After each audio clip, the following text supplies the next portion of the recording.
Será que somos pessoas verdadeiramente arrependidas?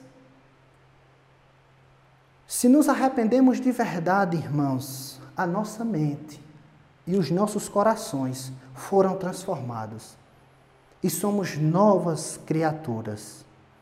E quando nós pecamos, nós nos arrependemos. E tem mais uma coisa. Sinceramente, eu tenho dúvidas a respeito de pessoas que dizem que já se arrependeram, mas quando peca, não pede perdão aos ofendidos. Eu quero aqui contar um pequeno testemunho pessoal. Certa vez eu achei que tinha cometido pecado contra uma pessoa. E eu cheguei ao pastor e disse: pastor, eu fiz isso aqui e o senhor acha que isso é errado ou não? Ele disse assim, Salomão. Ele disse: o que é que eu tenho que fazer? Eu perguntei: o que é que eu tenho que fazer? Ele disse: você sabe o que é que você tem que fazer toda vez que você ofender a uma pessoa? Se você se arrepender, você deve ir até essa pessoa e deve pedir perdão pelo que você fez. Ele disse assim: não seja genérico. Diga o que você fez e peça perdão. Então, todas as vezes que nós pecarmos e nós tivermos ciência disso, nós devemos ir até a pessoa e pedir perdão. Segundo, a mensagem do reino de Deus é uma mensagem que salva pecadores. Isso está do verso 4 ao verso de número 6. E aqui eu quero enfatizar, mostrar que João Batista é o Elias do Novo Testamento. E Mateus faz questão de deixar isso claro pelo paralelo que ele vai fazendo da vida dos dois. Por exemplo, Elias ungiu Eliseu no Jordão. João Batista também batizou Jesus no Jordão. Elias foi perseguido por uma mulher, a qual nós já falamos, Jezabel. Também João Batista foi perseguido por uma mulher chamada Herodias.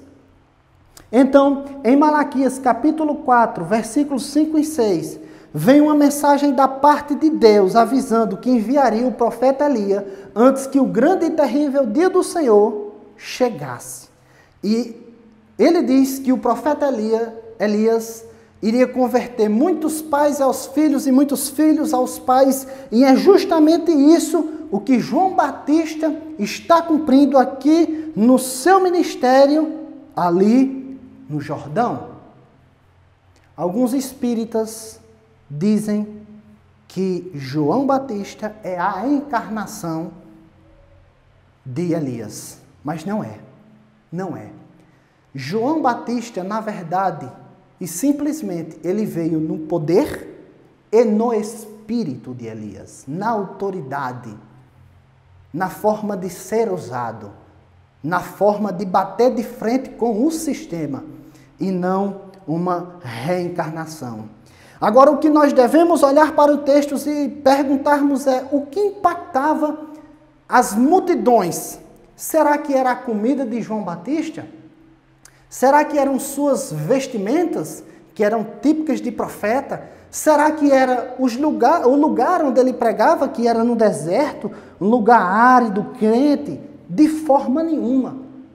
O que impactavam as pessoas vendo a vida de João Batista era simplesmente a sua mensagem que conclamava todos os habitantes de Israel ao arrependimento. Eles estavam atraídos pelo conteúdo da mensagem de João Batista. Ao passo que as multidões começaram a olhar para o templo, para os aparatos religiosos, para os cultos, o calendário judaico e as demais coisas do judaísmo, e eles estavam vendo que tudo aquilo ali era em vão, e quem tinha razão era João Batista. Todos aqueles jejuns, todas aquelas orações, todos aqueles sacrifícios que eram feitos no templo, as pessoas estavam começando a olhar e comparar com a mensagem de João, e elas estavam mais pendidas à mensagem de João do que todo aquele aparato religioso. ao ponto das pessoas estarem tão impactadas que alguns historiadores diziam e dizem que João Batista só batizava alguém se ele confessasse seus pecados publicamente. E o texto vai dizer que as pessoas confessavam os seus pecados e ali eram batizadas por João Batista, confessando os seus pecados, porque tinham ouvido a mensagem do reino de Deus. A mensagem do reino de Deus, ela salva pecadores. Terceiro, se você quer ver uma pessoa salva, se você quer ver um avivamento, esqueça qualquer coisa, qualquer pregação, a não ser arrependei-vos, porque o reino de Deus é chegado. Foi essa mensagem que João Batista pregou e surtiu efeito. Foi essa mensagem que Jesus pregou e surtiu efeito. Foi essa mensagem que os apóstolos pregaram em Atos 2, Atos 3, Atos 4, Atos 5 e Atos 6. Era essa a mensagem. Arrependei-vos. É lógico que isso aqui é um resumo do que eles pregavam. Eles pregavam muito mais. Mas o arrependimento é um resumo bastante claro para o que as pessoas deveriam fazer. Arrependei-vos, mudai as mentes, os corações, se voltem. Quarta coisa que aprendemos, as pregações que estão divorciadas do arrependimento e da fé, apenas é um entretenimento para as pessoas. E as pessoas que vêm à igreja e se convertem por uma pregação que está divorciada da fé e do arrependimento, domingo após domingo, elas vão procurar entretenimento. E o que vai acontecer? Mais cedo ou mais tarde, quando aquele entretenimento não tiver mais graça para ela, não satisfizer mais ela vai sair ou ela vai dar trabalho. Porque a única mensagem que salva é a mensagem que chama o pecador ao arrependimento.